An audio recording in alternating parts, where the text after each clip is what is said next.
বাদলশীল হত্যা মামলায় অভিযুক্ত আরও 3 জনকে গ্রেফতার করল রাজনগর পিয়ারবাড়ি থানার পুলিশ। জানা যায় মোট 7 জনের বিরুদ্ধে মামলা হয়। পুলিশ এই নিয়ে মোট 6 জনকে গ্রেফতার করেছেন।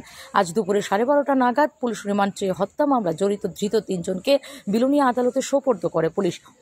রাজনগর পিয়ারবাড়ি থানার পুলিশ গোপন খবরের ভিত্তিতে গত সোমবার রাতে বিলোনিয়া মহকুমার রাজনগর পিয়ারবাড়ি থানাধীন গৌরাঙ্গ বাজার ও ভৈরবনগর এলাকায় অভিযান চালিয়ে বিশু দাস, বাবুল দাস এবং জগশ্বর দাসকে পুলিশ গ্রেফতার করে। উল্লেখ্য, গত 12 জুলাই সন্ধ্যায় চোত্তাখোলা বাজারে দুর্বৃত্তদের আক্রমণে সিপিআইএম নেতা বাদলশীল গুরুতর আহত হয়ে পরদিন জিবি হাসপাতালে শেষ নিঃশ্বাস ত্যাগ করেন। সেই সময় ত্রিস্তর পঞ্চায়েত নির্বাচনে দক্ষিণ ত্রিপুরা জেলা পরিষদের 4 নম্বর আসনের সিপিআইএম প্রার্থী ছিলেন বাদলশীল। গুরুতর আহত অবস্থায় বাদলশীল আগরতলা জিবি হাসপাতালে চিকিৎসাধীন অবস্থায় গত 13 জুলাই প্রয়াত হন। বিস্তৃত ঘটনা জানিয়ে পিয়ারবাড়ি থানায় বাদলশীল হত্যার সাথে যুক্ত 7 জনের নাম ঠিকানা দিয়ে মামলা দায়ের করে বাদলশীলের পরিবার। ইউএস 118(2) 109(1) বিএনএস 103(1) 35 বিএনএস 2023 ধারা নিয়ে পুলিশ ঘটনার তদন্তক্রমে প্রথমে অমল দাস নামে এক অভিযুক্তকে গ্রেফতার করে। অমল দাস বর্তমানে আদালতের নির্দেশে জেল হেফাজতে রয়েছে। এরপর পুলিশ আরও রিঙ্কু পোদ্দার ও প্রদীপ নমকে গ্রেফতার করে। এরাও আদালতের নির্দেশে জেল হেফাজতে রয়েছে।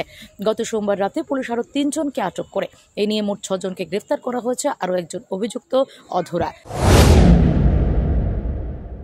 আমরা জানতে পারি চোত্তাখোলা বাদলশীলের মার্ডার কেসে 3 জনকে গ্রেপ্তার করেছেন। কাকে কাকে গ্রেপ্তার করেছেন? আমাদের পিয়ারবাড়ি থানাধীন চোত্তাখোলা বাজারে গত জুলাই মাসের 12 তারিখ একটি ঘটনা ঘটে। এই ঘটনায় বাদলশীল নামে এক ব্যক্তির মৃত্যু হয়। এই পরিপ্রেক্ষিতে আমরা পিয়ারবাড়ি থানাতে একটি মামলা নেই, যার মামলা নাম্বার হচ্ছে 30/2024।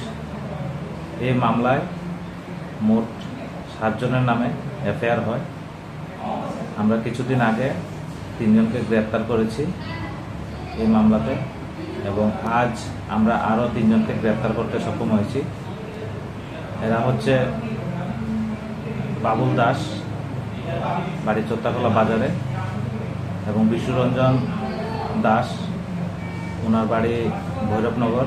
Bureau report, S Bharat live 24 hours.